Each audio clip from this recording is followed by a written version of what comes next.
The orc woman reached the farmer's gate as the autumn light was failing. She reached the gate in the cold, spitting rain, with her 2 children huddled against her legs, and she knew this was the last door she would knock on before the wild took them. Her name was Elara, and she had been walking for 6 days, trading the last of her worth for stale bread and distrustful glances in the human towns that blurred past in a haze of fear. The boy, Kael, was 8. His face was a pale, stoic mask that hid how his stomach cramped with hunger. The girl, Lyra, was 4. She was a bundle of wet wool and shivering limbs, her small hand clutching the coarse fabric of her mother's tunic. Elara looked at the farmhouse, a solid shape of fieldstone and dark timber hunkered against the wind. A single lamp glowed in a lower window, a small, defiant gold in the vast gray twilight. Smoke curled from the chimney, a thin ribbon of warmth she could feel on her face even from a distance. It promised a life she was not meant to have. A home. She had been told the man who lived here was solitary, that he hired no one, spoke to few. She had also been told he was fair, a word that felt more dangerous than cruel. Cruelty was a language she understood. Fairness felt like a trap. But the children's shivering was a language her own body understood better than fear. She pushed open the heavy wooden gate, its hinges groaning in the wet air. The path to the house was muddy, sucking at the worn leather of her boots with each step. By the way, wherever in the world you're listening from right now, drop it in the comments. I genuinely love seeing how far these stories travel. Okay, where were we? The path. It was lined with stones that had been placed a long time ago, now half sunk in the earth. The farm was tidy, she noted, with the desperate eye of someone looking for a reason to be useful. The woodpile was stacked neat and high against the coming winter. The fences were mended. The barn door was shut fast against the weather. It was the property of a man who took care of things, a man who believed in order. Elara's own life was a chaos of flight. She stopped before the sturdy oak door, hesitating for a full minute, gathering the fragments of her courage. Kael looked up at her, his dark eyes wide and serious. He did not ask if this would be the place. He had stopped asking 3 days ago. He just watched her, his trust a weight she could barely carry. Taking a breath that felt like swallowing broken glass, Elara raised a scarred, green-knuckled hand and knocked. 3 times. Solid, respectful. Not the rap of a beggar but the knock of someone who had come to offer something, even if all she had left to offer was the strength in her back. The silence that followed was heavy, broken only by the wind and the rain. Then, a scraping sound from within, the sound of a chair being pushed back on a wooden floor. Footsteps, heavy and even, approached the door. A bolt slid back with a loud, metallic clank. The door opened just enough for a man to look out. He was human, tall and broad in the shoulders, with a thick brown beard threaded with gray and hair that was much the same. He was not old, perhaps 40 years, but his face was set in the deep lines of a man who had forgotten how to smile. His eyes, a startlingly clear shade of blue, took in the sight of her without surprise and without welcome. He saw the green skin, the slight underbite and tusks that marked her as orc, the rain-plastered black hair, the exhaustion carved into her features. He saw the 2 small, pale faces of her half-breed children peering from behind her legs. He said nothing. He just looked, his gaze moving from her face to her hands, which she reflexively clenched into fists, hiding the network of old scars and new calluses. "I'm looking for work," Elara said. Her voice was hoarse, rough from disuse. "I can mend, I can clean. I can plow, I can chop wood. I'm strong." She hated the pleading note that crept into her tone. She had promised herself she would not plead. The man's gaze did not soften. "I don't need a hired hand," he said. His voice was a low rumble, like stones moving underwater. It was not unkind, but it was firm, final. "Not for wages," she said quickly, the words tumbling out. "Just for shelter. Place in the barn. Scraps from your table. Winter is coming. My children—" She trailed off, her throat closing up. She would not use her children as leverage. She would not. He looked down at Kael, then at Lyra. For the first time, A flicker of something moved in his eyes. It wasn't pity. It was something quieter, something that recognized the shape of vulnerability. He was silent for a long moment, the wind whipping a strand of Elara's hair across her face. He seemed to be weighing the cost of her presence against the silence he had so carefully cultivated. "The loft in the barn is dry," he said at last, his voice still flat. "There's old hay. I'll bring you a lantern and a bucket of water. There was stew for supper. There's some left." Relief washed over Elara so powerfully her knees went weak. She leaned a hand against the doorframe to steady herself. "Thank you, sir," she whispered. "My name is Silas," he said, not as an invitation to friendship, but as a simple correction. He opened the door wider. "Come inside while I fetch the things. Don't drip on the floor." It was the first command, the first boundary, and Elara understood it perfectly. She herded the children inside, just over the threshold onto the woven mat, pulling them close so their wet cloaks wouldn't touch the clean, polished floorboards. The room was warm and smelled of wood smoke, baked bread, and something else, a faint, lingering scent of dried lavender. It was a smell of long-settled domesticity. The room was spare but immaculate. A large stone hearth dominated one wall, a low fire murmuring within it. A simple table and 2 chairs stood in the center of the room. A set of shelves held a few pottery dishes and a small collection of books. But in the far corner, something was covered by a large canvas sheet. It was the size of a piece of furniture, and the care with which it was draped suggested it was important. Elara looked away from it immediately, knowing it was not her place to be curious. Curiosity was a luxury she could not afford. Silas returned with a heavy iron pot, the smell of rabbit and root vegetables rising from it in a cloud of steam. He handed it to her, along with 3 wooden bowls and spoons. He also held a lantern, its glass clean, its wick trimmed. "The pump is by the back door," he said, gesturing with his head. "The barn is to the west. The ladder to the loft is on the inside, to the right." "We won't be any trouble," Elara said, the reflexive apology of the unwelcome. Silas just nodded. He didn't say "you're welcome," he didn't say "it's no trouble."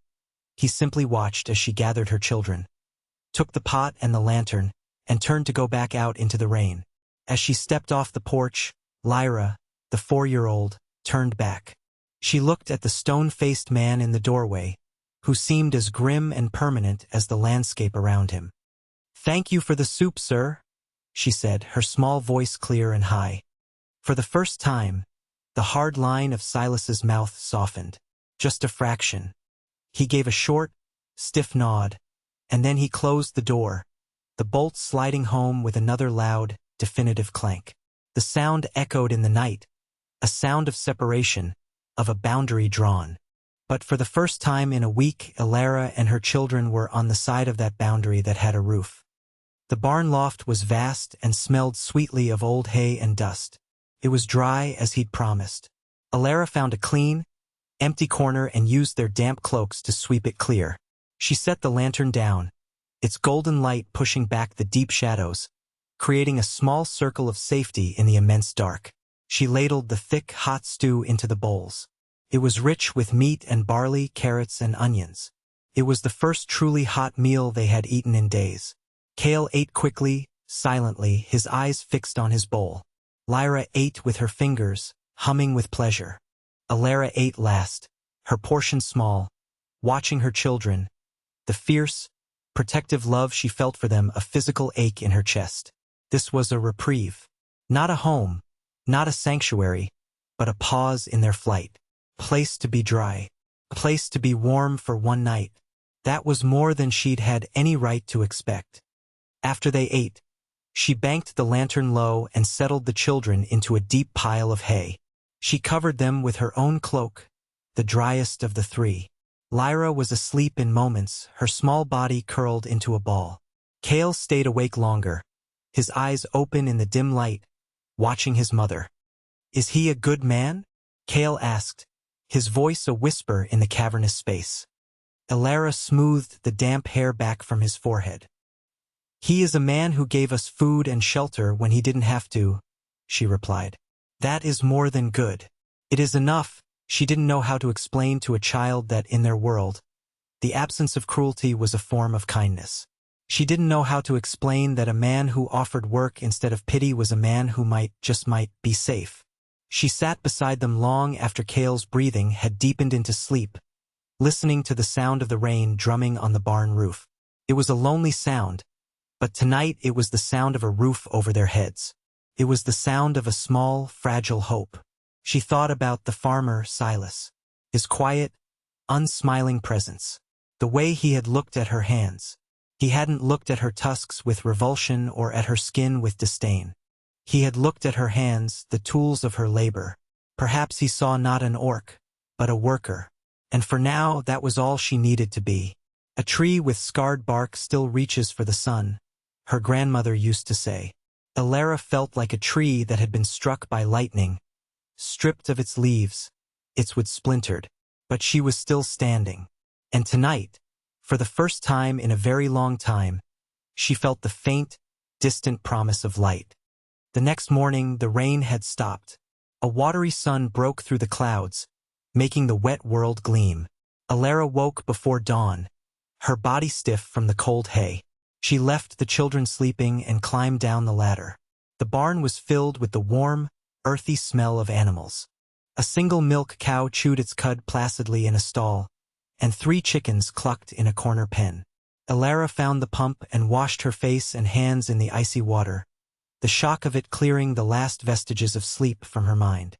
She would earn their keep. She would prove she was worth more than a single night's charity. She found a pitchfork and began to muck out the cow stall.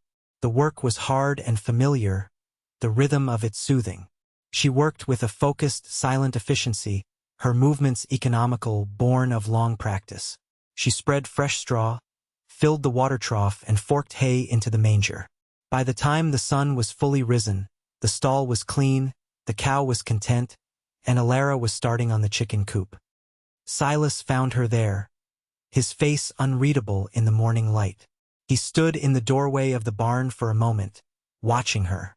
He took in the neat pile of soiled straw, the clean water in the troughs, the methodical way she was scattering fresh grain for the chickens. He had expected to find them gone, vanished as quietly as they had arrived. Or perhaps, he had expected to find her waiting by the house, hand out asking for more. He had not expected to find her working. "The cow gives good milk," he said. It wasn't a compliment, just a statement of fact. "I saw," Elara replied, not stopping her work. "I can milk her if you like." He grunted, a sound that could have meant anything. He walked over to the stall she had cleaned and inspected it. His gaze was critical, searching for flaws. He found none. He looked at the tool wall where she had, without being asked, taken the pitchfork and shovel she'd used and not just returned them, but hung them neatly on their proper hooks, even taking a moment to wipe the mud from their handles. "The shed behind the house," he said, his voice still gruff. "The tools are a mess. The wood needs sorting for winter, kindling from logs." It wasn't a request. It was a test, a task, an offer. Elara finally stopped and looked at him, her heart thumping a steady, hopeful beat. "Yes, sir," she said. "There's bread and cheese on the kitchen table," he added, almost as an afterthought. "The children will be hungry." He turned and walked away without another word, his broad back disappearing into the bright morning. Elara let out a breath she hadn't realized she was holding. It was an offer of work, a real offer. She fetched the children, who were just stirring in the loft. They ate on the back steps of the house, not daring to ask to come inside. The bread was coarse and dense, the cheese sharp and salty. To Elara, it tasted like a contract. Tasted like a future, however small and uncertain. For the next week, Elara worked from sunup to sundown. She organized the tool shed with a meticulous precision that made Silas pause and stare. Every wrench, every hammer, every coil of rope was cleaned and put in its place. She sorted the woodpile, creating neat stacks of firewood and a mountain of kindling that would last them through the deepest winter. She mended the fence at the far end of the pasture, her strong hands pulling the wire taut and securing it to the posts. She did not ask for help. She did not complain. She simply worked. Kael, after 2 days of watching his mother with a wary suspicion, began to help. He was small, but he was quick. He followed her around, carrying tools, stacking small pieces of kindling, his silence a mirror of her own. Silas watched them from a distance. He saw the way the boy anticipated his mother's needs, handing her a nail before she had to ask, holding a post steady without being told. He saw the quiet, unspoken language of a family that had learned to rely only on each other. Lyra was different. She was not old enough for work or for wary silence. She explored the farmstead with a fearless curiosity. She chased the chickens, much to their dismay. She collected pretty stones and feathers, arranging them in careful patterns on the porch steps. She would often sit and watch Silas as he worked, mending a harness or sharpening his axe. Her head tilted, a small, solemn observer. She did not speak to him, but her presence was a constant, a small spot of color in his monochrome world. One afternoon, Silas was repairing a broken wagon wheel. It was heavy, awkward work. As he struggled to lift the wheel into place, he felt a small presence beside him. It was Elara. Without a word, she took hold of the other side of the wheel. Her grip was firm, her muscles bunching under the worn fabric of her tunic. Together, they lifted the heavy wheel and settled it onto the axle. Their hands brushed for a moment. Hers were rough, calloused, and covered in a fine network of silvery scars. They were hands that told a story of hardship and relentless labor. They were not unlike his own. "Thank you," he said, his voice low. "It's my job," she replied, stepping back, immediately putting distance between them. She was always careful to maintain that distance, to never presume, to never cross the line between worker and anything else. But later that evening, as she was banking the fire in the hearth, a task she had taken on without being asked, Silas spoke again. "You work well," he said, his back to her as he cleaned a knife at the sink. "Your hands are honest." Elara froze, her hand hovering over the embers. It was the first compliment he had given her. It was a simple, unadorned thing, a statement of fact from a man who dealt in facts. But it landed in her chest with the warmth of a banked fire. She looked down at her own hands, at the scars she had always tried to hide. He had called them honest. A slow, tentative feeling spread through her, something she hadn't felt in years. It might have been pride. She looked up at his back, and for the first time since she had arrived, a genuine, unguarded smile touched her lips. Felt like a foreign expression on her own face. He didn't see it, but she felt it, and it was enough. The days shortened. The gold and red of autumn faded to the stark brown and gray of late fall. A routine settled over the farm, unspoken but solid. Elara and the children still slept in the barn loft, but they now took their meals at the table in the house. The silences were still long, but they were no longer heavy with tension. They were comfortable, companionable silences, filled with the small sounds of living. The clink of spoons against bowls, the crackle of the fire, the soft whisper of Lyra humming to herself. The house began to change in small, almost imperceptible ways. Elara had a knack for order, for finding the quiet beauty in utility. She polished the old wood of the mantelpiece until it glowed. She arranged the chipped pottery on the shelves in a pleasing pattern. One day, she returned from a walk in the woods with a branch of pine and a spray of bright red winterberries, which she placed in a clay jar on the table. The splash of color was startling in the muted room. Silas noticed it but said nothing. He just found his eyes drawn to it again and again. His house, which had been a clean, sterile shell for the 5 years since his wife, Anya, had died, was slowly, quietly, becoming a home again. He had kept it exactly as she had left it, a perfect, unchanging monument to his grief. The covered object in the corner was her loom. He hadn't been able to bring himself to look at it, let alone touch it, since the day she had collapsed beside it, her breath suddenly gone. He had simply covered it, freezing that moment in time. But now, the sounds of the house were different. He would hear Lyra's light footsteps running across the floorboards, or Kael's serious, low voice as he read from one of the books on the shelf. He would smell bread baking in the oven, a scent he hadn't smelled in 5 years. He found himself changing, too. He was a man who had walled himself off from the world, content in his solitude, his grief a familiar cloak. But now he found himself listening for their return from the barn in the morning. He found himself saving the sweetest apple from the barrel for Lyra, or setting aside a particularly interesting piece of wood for Kael, who had shown a talent for carving small animals. He began to talk more, not in long conversations but in small offerings. He told Kael the names of the birds that came to the feeder outside the window. He showed Elara which herbs in the garden were best for a soothing tea. Each word was a stone being removed from the wall he had built around his heart. One evening, Elara was mending one of Kael's shirts by the firelight. Her stitches were small and neat, her hands moving with a practiced grace. Silas was oiling a piece of leather, the familiar rhythmic work calming his mind. Lyra was asleep on a rug by the fire, her small chest rising and falling evenly. Kael was sitting at the table, painstakingly copying letters from a book onto a piece of slate. The scene was so peaceful, so deeply domestic, it felt like a dream. Silas looked at Elara, her face softened by the firelight, her brow furrowed in concentration. He saw the strength in the line of her jaw, the intelligence in her dark eyes. He saw the deep, abiding love she had for her children, a love that was a fierce, protective fire. He realized, with a jolt that went straight through him, that he could no longer imagine the house without them. The silence he had once cherished now seemed empty, desolate. Their presence had filled the cracks in his life, letting in light and air. The thought was terrifying. It made him feel vulnerable in a way he hadn't since Anya's death. Later that week, the first snow fell.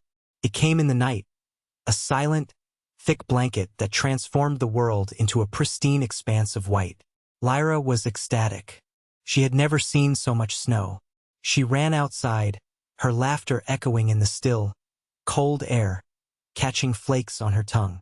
Kael, for once, abandoned his stoic demeanor and joined her, the two of them tumbling in the soft drifts like puppies. Elara stood on the porch, watching them, a real smile on her face. Silas came to stand beside her, a steaming mug of tea in each hand. He offered one to her. She took it, her fingers brushing his. This time, she didn't pull away so quickly. "Thank you," she said, her voice soft. They stood together in comfortable silence, watching the children play. The snow continued to fall, muffling the world, creating a sense of isolation, of being the only people for miles around. It did not feel threatening. It felt safe. "A tree with scarred bark still reaches for the sun," Elara said quietly, almost to herself. Silas turned to look at her. What was that? She seemed startled, as if she hadn't meant to speak the words aloud. "It's just an old saying. From my people. My grandmother used to say it." She looked out at the old apple tree in the yard, its gnarled branches now heavy with snow.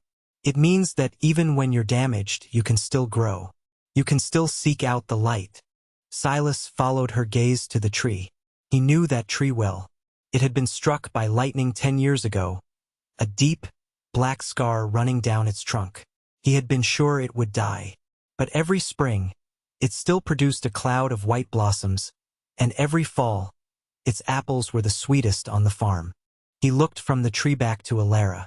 He saw the scars on her hands, the weariness that still clung to her like a shadow, but he also saw the fierce resilience, the quiet dignity, the stubborn spark of life that refused to be extinguished. He was beginning to understand that some things, and some people were made stronger in the broken places. And he was beginning to wonder if he was one of them. A fierce blizzard blew in from the north 3 nights later. It was a true winter storm, the kind that shook the old farmhouse to its foundations. The wind howled like a hungry wolf, and the snow fell so thick and fast it erased the world outside the windows. Silas and Elara worked together to secure the farm, banking the doors with snow, checking on the animals in the barn, ensuring they had enough food and water to last a few days. The shared labor was easy, their movements synchronized, each knowing what the other needed without having to speak. They were trapped, the four of them, in the small stone house, an island in a sea of white. The storm raged for 2 full days. Inside, a strange and wonderful peace settled. The relentless demands of the farm were temporarily suspended. There was nothing to do but feed the fire, eat, and wait. Kael, finally feeling secure, asked Silas to teach him how to play checkers. The two of them spent hours by the fire, the boy's brow furrowed in concentration, Silas's rare, quiet laughter occasionally breaking the silence when Kael made a particularly clever move. Lyra, bored with the indoors, discovered a small wooden chest in the corner that held Anya's old spinning tools and scraps of colored yarn. Elara showed her how to finger knit, and soon Lyra was draped in long, lumpy chains of red and blue wool. On the second night of the storm, as the wind shrieked outside, Lyra had a nightmare. She woke with a sharp cry, her small body trembling. Elara was there in an instant, scooping her up, holding her close. She rocked her gently by the fire, whispering to her in the old Orcish tongue, her voice a low, soothing murmur. Then she began to hum. It was a broken, hesitant melody, a tune that seemed to have missing pieces. It was a sad, beautiful sound, full of longing. Silas, sitting in the shadows, watched them. He didn't understand the words she whispered, but he understood the language of comfort, of a mother soothing her child. He recognized the melody, too, or fragments of it. He had heard her humming it under her breath before, when she was working, when she thought no one was listening. It was always quiet, always broken, as if she couldn't quite remember how it went, or was afraid to sing it aloud. "That's a beautiful tune," he said softly into the quiet room. Elara started, her body going tense. She hadn't realized he was awake. She immediately stopped humming. "It's nothing," she said, her voice tight. "Just a foolish old song." "It didn't sound foolish," Silas said, his voice gentle. "It sounded sad." Elara didn't answer. She just held Lyra tighter, her face turned away, hidden in the shadows. The little girl's breathing was evening out, her nightmare forgotten. After a long silence, Elara spoke, her voice so low Silas had to lean forward to hear it. "His name was Valerius," she said. The name fell into the warm, safe room like a shard of ice. "He was a merchant. My family owed him a debt. When they couldn't pay, he took me as indenture. A contract, he called it. It was for 7 years. I was 16-inch. Silas remained silent, letting her speak, knowing that this was a story that had been held inside for a very long time. He liked to present himself as a generous man, a benefactor. He gave me fine clothes, servants' clothes, but finer than anything I'd ever owned. He fed me well. He told everyone he was civilizing me." The word came out laced with a bitterness so profound it made Silas's chest ache. "He said orcs were little better than animals, but that he could teach me to be useful, to be presentable." She paused, stroking Lyra's hair. "He hated my voice. He said it was rough, guttural. He especially hated my people's songs. He called them growling. He said they were uncivilized noises. The first time he heard me singing a lullaby to Kael, he was not pleased." She didn't need to elaborate. The memory was plain in the sudden rigidity of her posture, the way her hand clenched in Lyra's blanket. "He told me that if I ever wanted to earn my freedom, I would learn to be quiet, to be silent and grateful. So I stopped. I stopped singing. I stopped humming. I tried to forget the songs. After a while, I almost did." She took a shaky breath. "The contract was a lie. Every year he would add a new debt to my account. A broken dish, a dress he claimed I'd stained, the cost of the children's food. The 7 years became 10, then 12. I realized he would never let me go. I was his property, a symbol of his generosity and his power. The mark he put on my shoulder. He called it his protection." She touched her shoulder reflexively. "He told me it was so everyone would know I belonged to a good man, so I wouldn't be mistreated." The hypocrisy was breathtaking. Silas felt a cold, hard anger settle in his gut. It was an old, familiar feeling, one he hadn't felt in years. "So you ran," he said. It wasn't a question. "I ran," she confirmed. "2 months ago, in the middle of the night. I took the children and nothing else.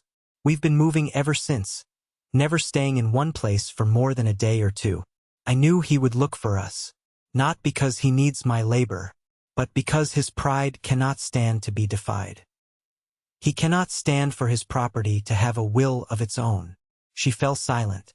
The only sounds were the wind and the fire. She had given him her story, a fragile, painful gift. She had shown him the wound she carried, the source of her reflexive apologies, her constant fear. She expected him to recoil, to see her now as she had been taught to see herself, as damaged goods, as a runaway piece of property. Silas got up from his chair. He walked over to the hearth. Elara flinched, expecting, she didn't know what, a word of dismissal, an expression of disgust. Instead, he reached out and gently took the sleeping child from her arms.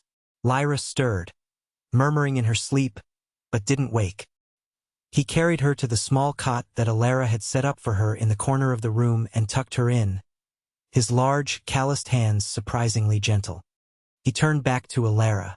She was still sitting on the floor, her arms wrapped around herself, looking small and vulnerable. He knelt in front of her so they were at eye level. "Valerius is not a good man," Silas said, his voice quiet but absolute. "He is a man who builds his house on the backs of others. A house like that cannot stand." He reached out, not to touch her, but to gently poke the fire, sending a cascade of bright orange sparks up the chimney. "You are not his property. You are a woman, a mother, and you have a right to your own songs." He said it so simply, with such unshakable certainty, that the words bypassed all her defenses and landed directly in her heart. Tears welled in her eyes, the first she had allowed herself to shed in years. They tracked clean paths through the soot on her cheeks. She didn't make a sound. She just cried, a silent, wrenching expression of a decade of pain. Silas didn't try to comfort her. He just stayed there, kneeling before the fire, a quiet, solid presence, bearing witness to her grief until the storm inside her, like the storm outside, finally began to subside. The blizzard broke, and a fragile peace returned to the valley. But Elara's confession had changed the air in the house. The fragile truce between employer and worker had deepened into something more complex, an unspoken alliance. But with it came a new tension, the shared knowledge of a threat that was not gone, merely distant. Elara found herself watching the road that led to the farm, her body tensing at the sound of an approaching horse or wagon. The safety she had begun to feel was precarious, a thin sheet of ice over deep, cold water. 2 weeks before the midwinter festival, Silas announced he needed to go into the nearby town for supplies. It was a journey he usually made only 4 or 5 times a year. He asked Elara to make a list of what was needed for the pantry. As she wrote down flour, salt, sugar, and oil, a cold knot of dread formed in her stomach. The town was the one place she had avoided, skirting its edges on her journey to the farm. It was a place with people, with questions, with memories. "I should come with you," Kael said suddenly. He stood by the door, his small face set with determination. "To help carry things." Silas looked down at the boy. He saw it wasn't about carrying supplies. It was about protecting his mother, about being a small shield in a world he knew was hostile. Silas's heart ached for the boy's lost childhood. "All right, Kael," he said softly. "You can come." The town of Oakhaven was nestled in a curve of the river, a collection of stone and timber buildings huddled together against the winter cold. As Silas guided the wagon down the main street, Elara, who had insisted on coming along, pulled her cloak's hood low over her face, trying to make herself small, invisible. But she could feel the stares. The sight of an orc woman and 2 half-human children sitting beside the reclusive Silas Blackwood was enough to stop conversations, to make people turn and whisper behind their hands. Prejudice was a quiet, insidious thing here. It wasn't violent. It was a slow, steady erosion, 1,000 tiny cuts of exclusion. They were in the general store, the air thick with the smell of spices, leather, and dried fish when it happened. A man's voice, cultured and smooth, cut through the low murmur of the shop. "Well, well, look what the winter winds have blown in." Elara froze, her hand hovering over a sack of flour. She didn't need to turn around. She knew that voice. It was woven into the fabric of her nightmares. Her blood ran cold. Slowly, she turned. Valerius stood there, near the entrance.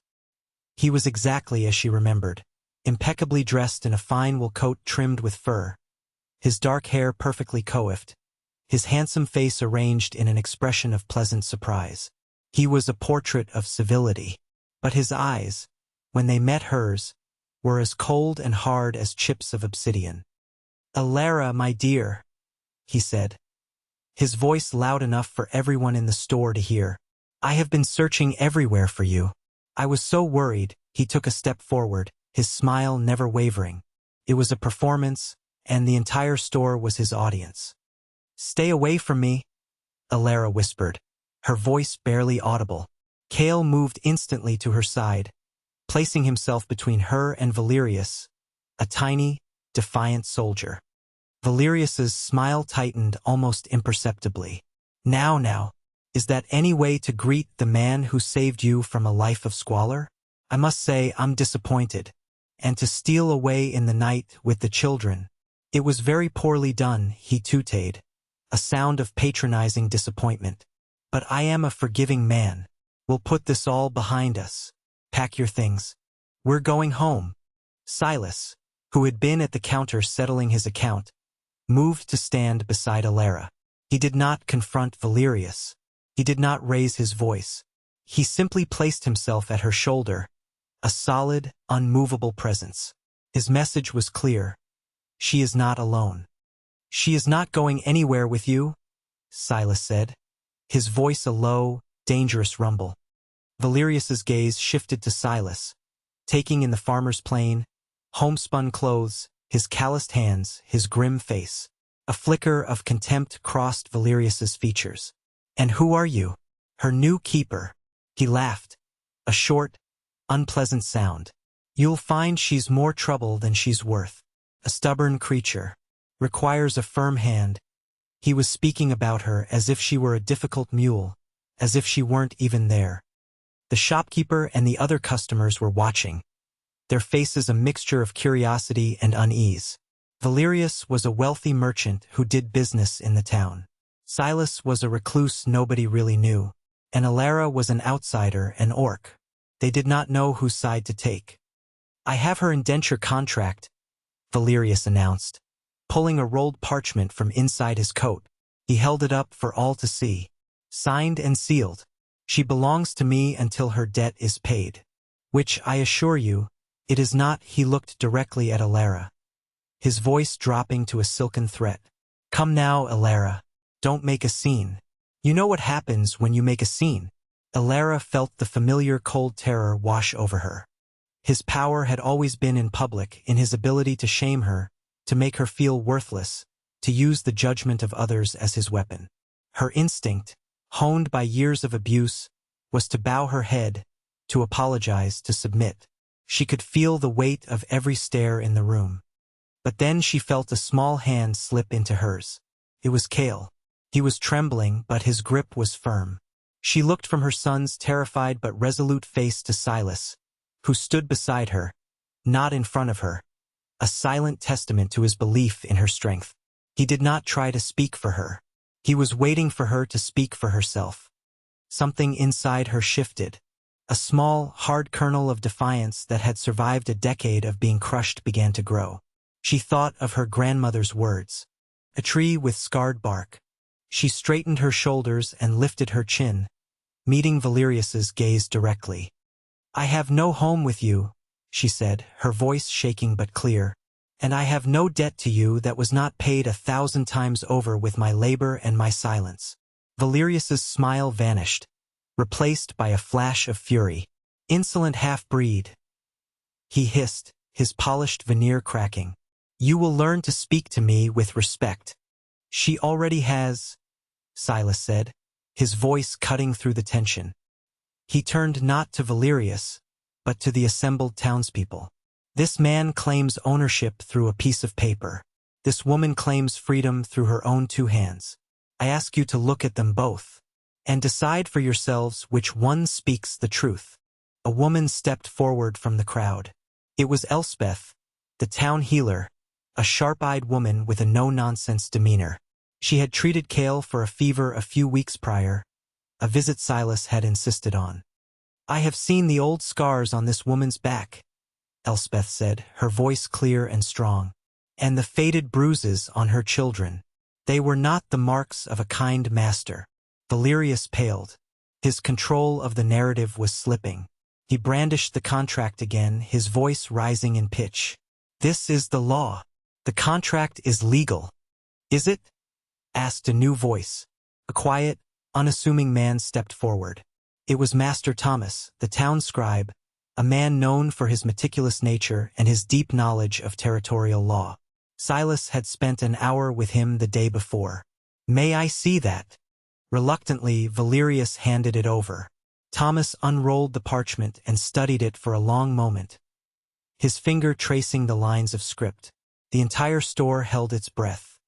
Well, this is a finely written contract, Master Valerius, Thomas said at last, looking up over his spectacles. There is only one small problem. It was drafted and sealed in the Eastern Territories, under their laws of indenture. But our charter in this valley explicitly forbids contracts of human, or Orcish servitude. In Oakhaven, the scribe said, a faint, dry smile touching his lips, this piece of paper is worthless. He handed the parchment back to Valerius. The silence in the store was absolute. Valerius stared at the useless document in his hand, his face a mask of disbelief and rage. He had been so certain of his power, of the law being on his side. He had been defeated not by force, but by a quiet man with a book.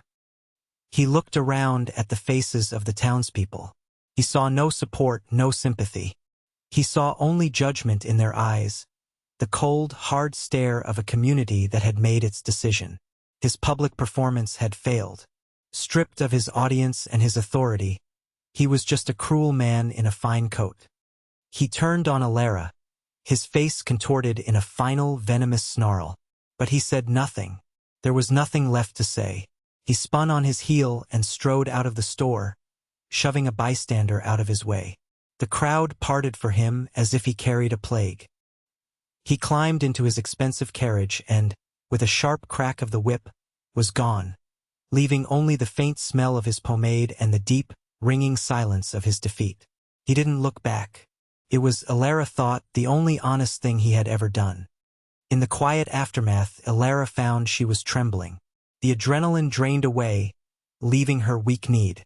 The shopkeeper silently pushed a stool toward her. She sank onto it, Kael still clutching her hand. The townspeople didn't cheer. They just watched her with a new expression in their eyes. It was respect. Elspeth the healer came forward and placed a gentle hand on her shoulder. You were very brave, she said softly. Elara could only nod, her throat too tight for words. They finished their shopping in a strange, muted atmosphere. People made way for them. Some even offered a quiet smile or a nod. The prejudice had not vanished, but its foundation had been cracked. They had seen the truth, and the truth had a name. Elara. The journey back to the farm was silent. The snow-covered landscape seemed peaceful, clean, as if the world had been washed anew.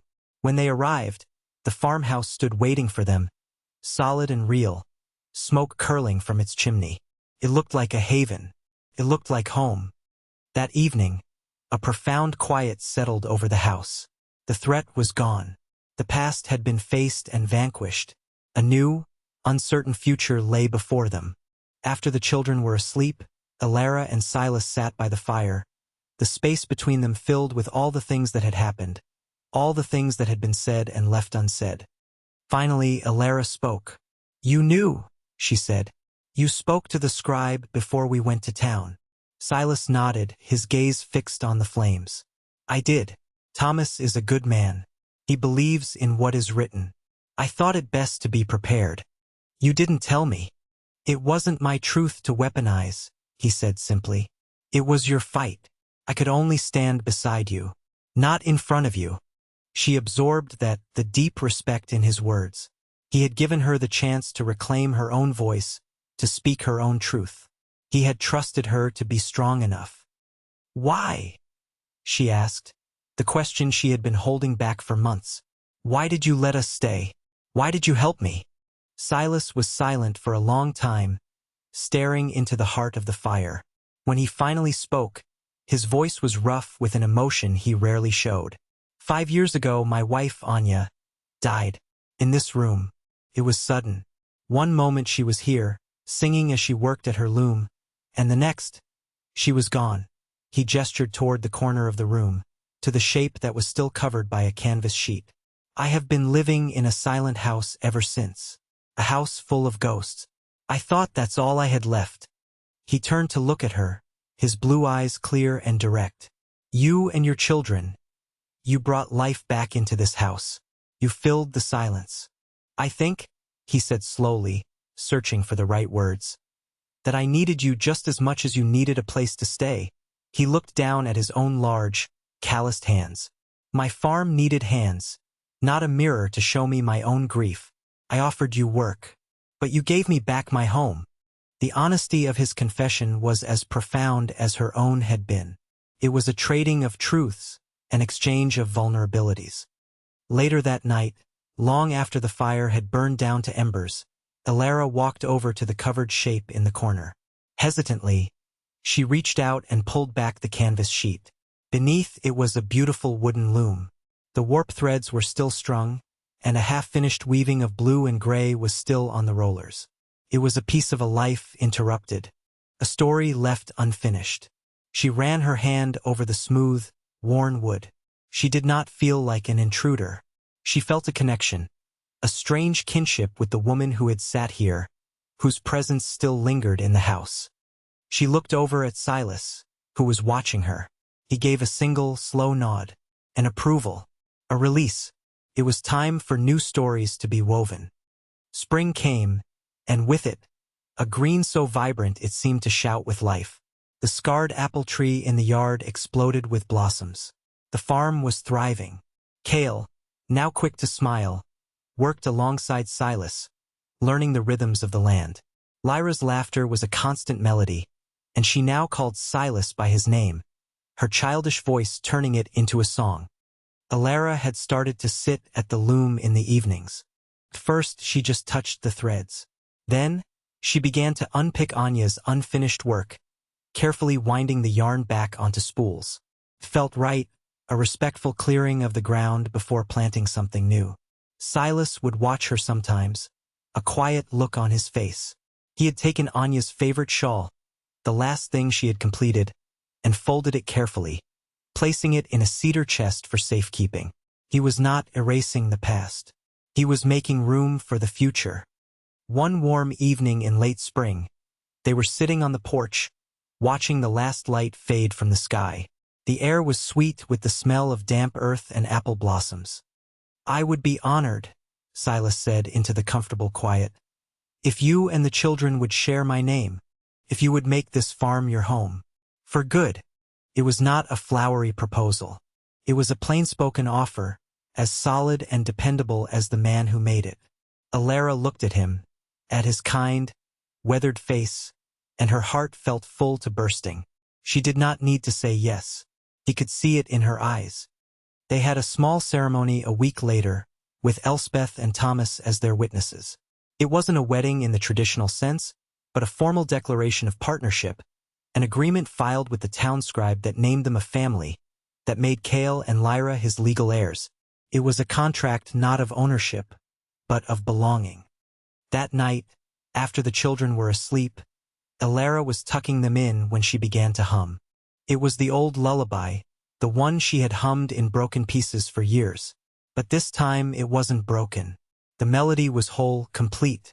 And then, she opened her mouth, and the words came, her voice soft at first, then growing stronger, clearer, filling the quiet house. It was an Orcish lullaby, a song about the steadfastness of mountains and the gentle light of the moon, a song her mother had sung to her. On the porch, Silas heard it. He stopped what he was doing and just listened, a slow smile spreading across his face. The song was beautiful.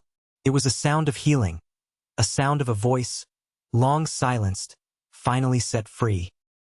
He looked out at the old apple tree, its scarred trunk almost hidden by a riot of new leaves and blossoms, and he thought of the long, hard winter they had all endured. He thought of the resilience of living things, of their stubborn, unquenchable need to grow toward the light.